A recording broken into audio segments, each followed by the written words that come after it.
Oh, hey folks, how you doing? Evil DM here. Evil DM Sage Advice this week. Just doing a little quick praying to the gods before doing this video because this week we're going to be talking about divine intervention.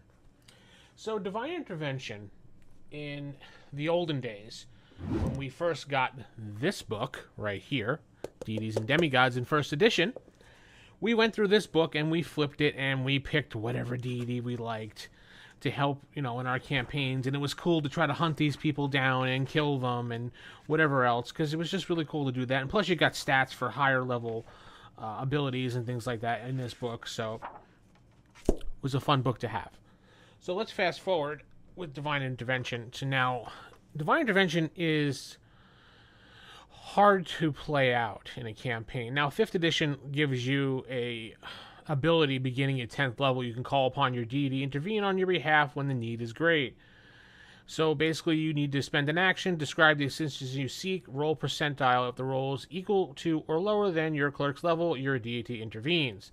The DM chooses the nature of the intervention, the effect, and any cleric spell, blah, blah, blah, blah, blah. If your deity intervenes, you can't use this feature for 7 days. Otherwise, you need to, finish a long rest. So at 20th level, it automatically succeeds regardless of what you roll, because you don't have to roll. Yeah.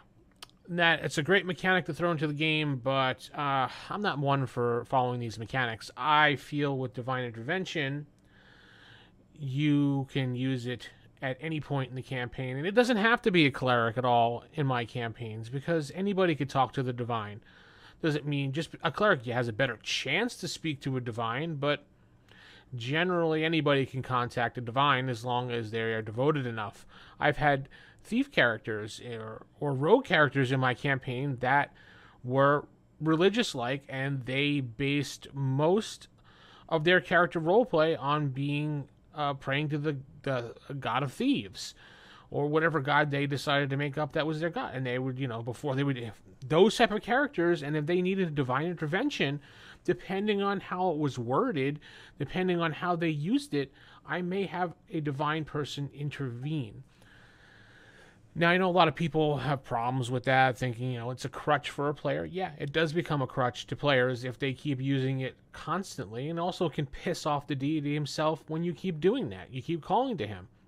Eventually, they're just not going to answer whatsoever. And when you really need them, they're not going to come to your aid. So, when we did play, and we did have divine intervention, I would ask the player to describe exactly what their character is doing, what exactly they're devoting to get this divine intervention to work. I had a player in one of my campaigns that they were at wit's end. They were stuck. They didn't know what to do. They had no clues. Everything that I was throwing at them, they just weren't figuring out. So he decided that his cleric character was going to get a goat, and he described the whole ceremony out of the Nordic gods, because he was a Nordic cleric. A whole Nordic ceremony of, he must have done some research beforehand on this, of what he was going to do by sacrificing the goat, offering it up to the gods, and asking for this divine intervention help for the answer he sought, divine intervention for the answers he seeked. So what he basically was asking for was an audience with the god. So it's a god. Can do whatever they want to do. First of all, people have problems with it. They think because they don't have stats for it or something, it doesn't, I have to have it written up. No, you don't have to have it written up. It's a god. A god, they can do whatever the hell they want to do. They are beyond comprehension. They want to come down and do that, they can do that and kill whatever they want on the mortal realm.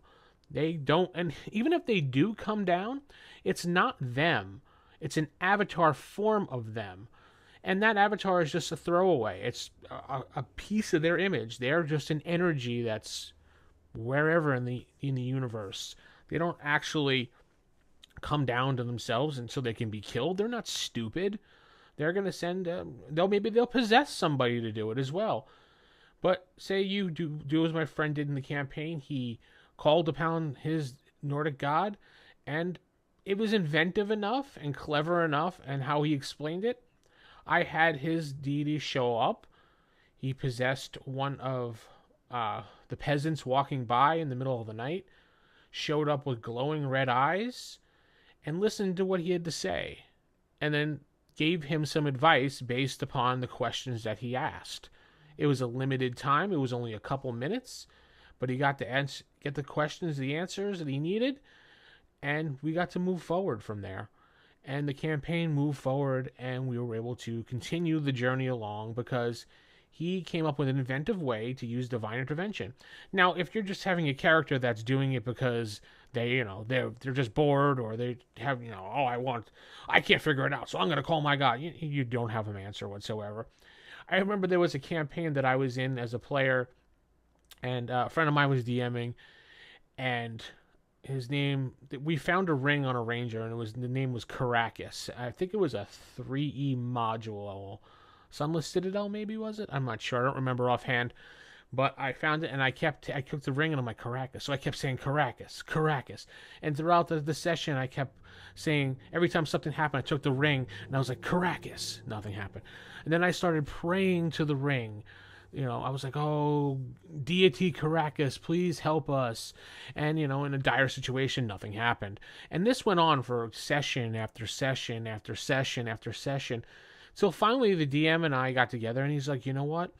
Since you keep worshiping this Caracas and thinking and believing and making it so believable in character that it's great, that he's actually going to become a deity in the campaign. And we invented Caracas, the god of trickery, and we called it the god of trickery, I believe it was. And it would be like I called upon him once, and he would be like, yes. And I heard him in my head, and he finally answered my call, and I couldn't believe it.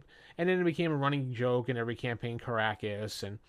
But it was a deity that we created on the spot because my character went out of his way and just role played it out and believed in it so hard that the DM was like, you know what? You believed into a deity. You created one on your own.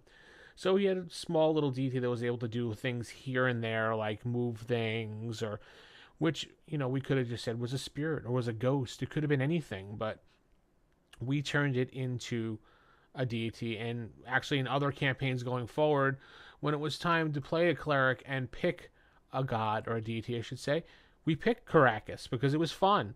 It was something that we invented on our own. It had a backstory. It had life of its own, a meaning. Instead of just being pages in a book, or something that someone else wrote, we had something of our very own written on paper that we took the time to write down. And Caracas had these spells that he grants his followers. He has these many followers.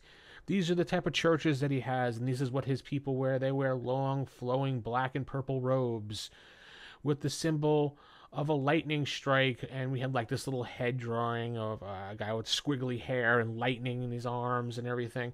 It was a fun time, and I missed that campaign. It was a lot of fun, but as we grow older and we move on, sometimes life happens and you move on. You move to different states and you play in different games and you have fun elsewhere.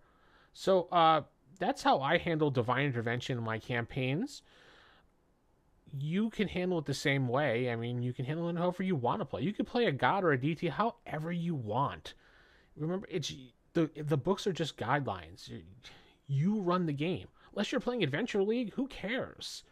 If you and your friends are having a blast and you have a story to tell for a lifetime of all the, when you go to anytime you go to a game, you go, oh, I remember when I played with John that one time, and we had that deity come down and he stomped on the bad guy when we needed him the most. Well, because we blah, blah, blah, blah. Stories like that is what helps generate fun in games.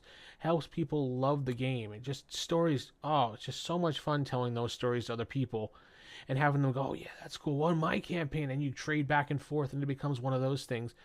And that's what these things are all about. So, why don't you tell me about Divine Intervention in your campaign? Give me a like, give me a subscribe, and comment below. Don't forget to hit that bell icon as well so you get the videos first and you can comment first right away. Good night, everybody.